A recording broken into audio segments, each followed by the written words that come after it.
Hello.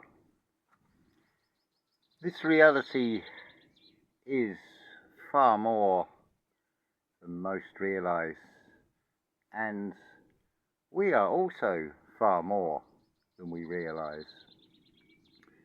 I want to give a shout out to it's actually a very small channel at the moment, but I hope this will help that channel grow. The channel is called Refined Self. My good brother Anthony. I'm not going to say any more, apart from what I'm witnessing is what I witness in nature, a flower that is blooming. One who has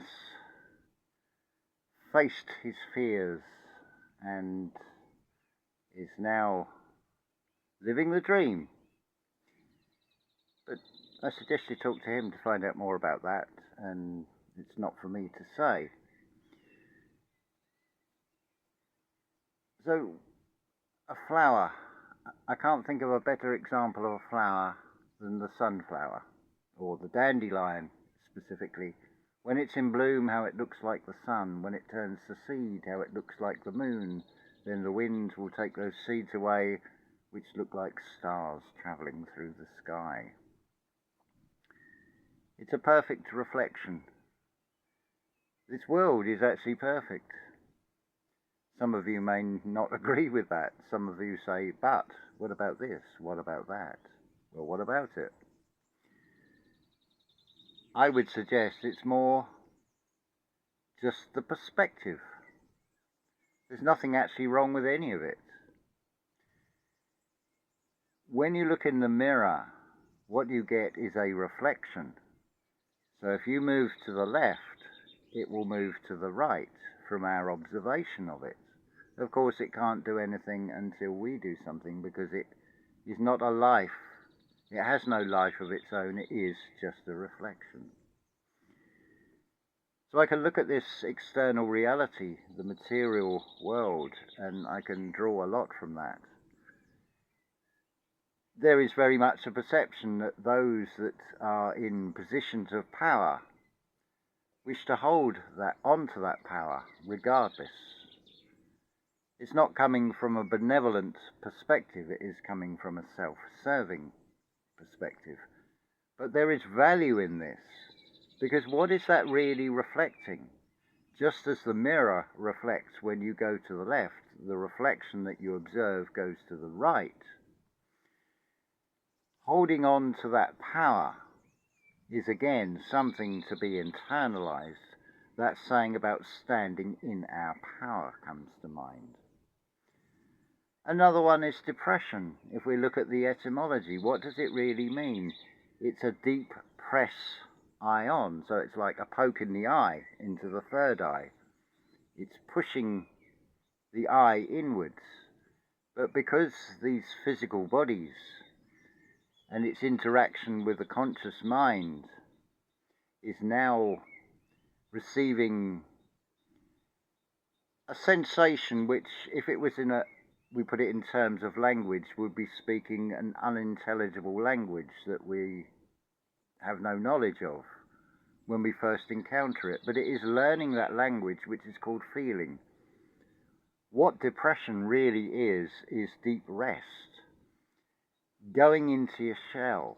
But of course, because it is something new, a new sensation, the conscious mind is trying to figure it out. Doesn't know where to go. It's unknown territory. Where do we go from here? But there is a way out. I am living proof of that. I'm not the only one. But I can use myself as a testimony that it is possible to come out of depression to a far brighter future. So it is about learning that language. There's a saying, we are always the last to know. That refers to the conscious mind, not having an understanding of what those feelings that are coming up are actually telling us. The body will always tell on the mind. This is something Lana A LaBonte talks about. I'll put a link into her channel as well. These are Refined Self, Lana A LaBonte. These are soul family I have had many interactions and conversations with, and it is beautiful witnessing the garden grow, as it were, seeing the flowering, the beautiful blooms that are emerging. I could help you with that as well. You may well be struggling emotionally, physically, feeling that a sort of sense of hopelessness, anxiety, stress and such like. But ask yourself, how long do you wish to dwell in those states? See, the United States, as is the mantra of this channel, there is no nation but the imagination. The external reality will give you all the clues. It will set boundaries. That is something we have to do inside ourselves. What is acceptable to you? What is unacceptable to you? Recognizing what you can change as much as recognizing what you can change. See, what is being reflected in this reality, particularly in the Western world, you'll see the pendulum swing of time.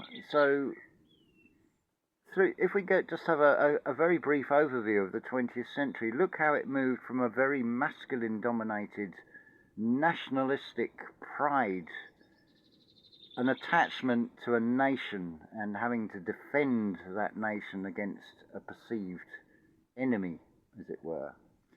How that then swung to this rise of toxic femininity, which actually started as something good, because imagine if you were a wealthy woman in the 18th century, say someone like, or 19th century, say someone like Jane Austen. It was not the done thing for a woman to be a writer or an artist.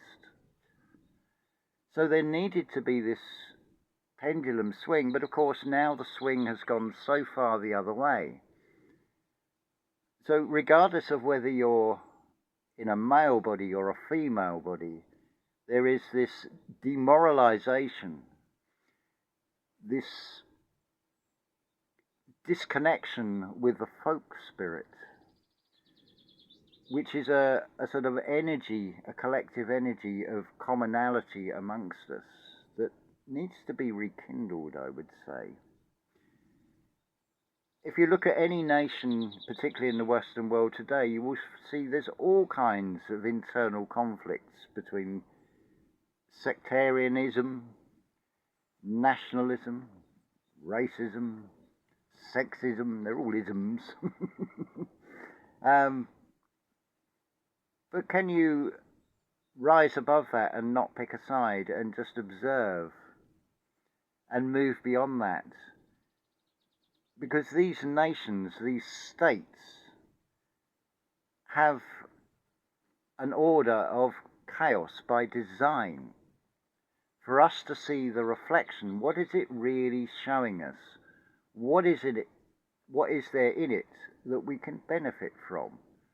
Just a change of perspective, recognizing what is being shown in the mirror will certainly do that. It could be argued that, and it is very much with this demoralization, getting rid of empires and things, but all these nations that have got their independence, how well have they really done with that independence? Because how independent are they? I'm sure all the infrastructure, like mining for minerals and things, are still owned and operated by those that were owning and operating them when there was an empire. All these, what are called third world nations that have been given independence. So there's still this thing operating and controlling. Certainly if it's a mining company, there's obviously a huge human resource being used, employing those to do the work. And of course that comes with the financial clout of that industry. that can then influence that nation's government. How many of these independent nations have actually been a real success, I would ask you? How many are still in poverty, except obviously those that are the presidents of those nations and their little entourage that are probably going round in limousines in fine clothing while their actual nation, the makeup of that nation, is in poverty? A total imbalance. See, there were giants in those days and also after. They are the corporates, the industries. You've only got to look at something like South America, how we've got this story of the Amazon is shrinking, but the material Amazon, where you can order all kinds of things from, is growing continuously. Slight imbalance with that there. So I'm just having a sort of in a reflective mood, because it's rather warm here today, and it's let's just take it easy. There is no real requirement to be doing anything except things that do need to doing, where I have stepped in between nature and things of nature, that is planting seeds. So therefore I have a duty of care to provide the life with the watering of things. That's not a chore, because I will benefit from the things I'm watering either through visual pleasure with things like lupins or lettuce, tomato. I will be able to benefit from what they produce. Beetroot is something I bought the other day. I thought, well, I haven't had beetroot for a long time, so it's and thoroughly enjoyed it. Little tip for you.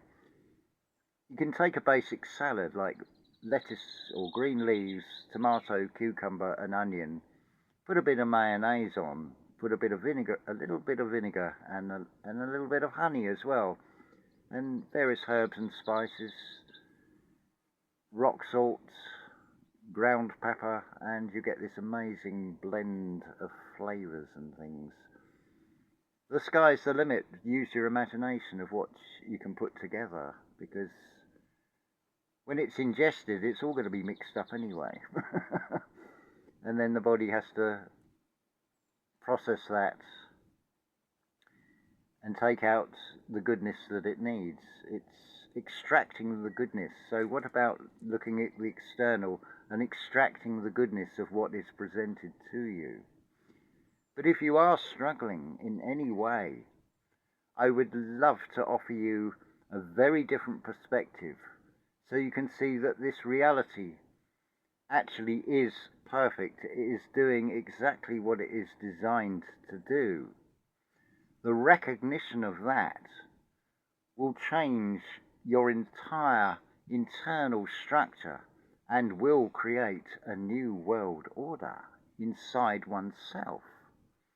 And we are like those flowers in our sun aspect, that we can radiate that out and share it. Yeah, so I think that's all I just wanted to share in this video, to help uplift, motivate and inspire you in some way. But if you are struggling, then I'm reaching out, and it seems appropriate. It's a new moon today, so it's a new chapter. So I welcome any emails.